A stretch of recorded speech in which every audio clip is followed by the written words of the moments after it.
The woman we're talking about is a Fifth Circuit judge in the Court of Appeals, and her name is Edith Jones. She's been a judge for a pretty long time, and she's very conservative. And more recently, she basically came out and said that blacks and Hispanics are predisposed to crime. So a lawsuit was just recently filed against her. She made these remarks in the Court of Appeals, and although they were not recorded, 5 students and 1 attorney who attended this event at it was actually at the University of Pennsylvania Law School. They signed affidavits attesting to these statements.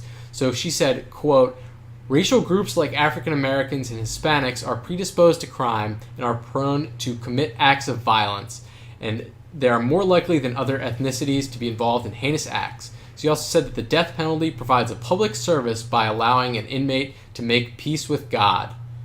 What do you think about that one, Richard? Bizarre. I can't believe she's even on the courts. I mean, the most disturbing thing is that, there are judges like this who are making literally, not necessarily in her case, but a lot of times life and death decisions about inmates. Of course. And, the fact that, I think there's a lot of, I think we talked about racism quite a bit, and we're going to talk about racism quite a bit more on the show in the next segments.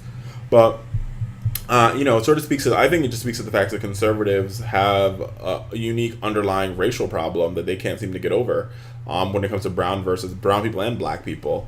And the fact that you would say that African Americans and Latinos are predisposed to commit crimes is crazy. But I think to add to that, so even if that is true, what are you doing about it? What policies are you guys passing to solve the predisposition to crimes? And the answer is none. They'll cut education, they'll cut Head Start, they will vote to get rid of Obamacare so people don't get health care, and then they want to say that people are predisposed to crime. Well, even if that's true, what are you doing to solve that problem?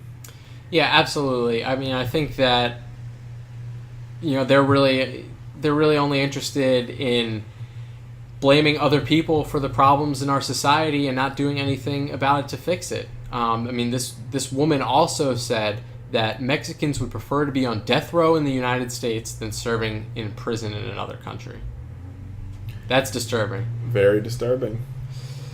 Oh, Richard, we always have good nominees for Political Maniacs. It's amazing that we're able to find these stories so freely every week.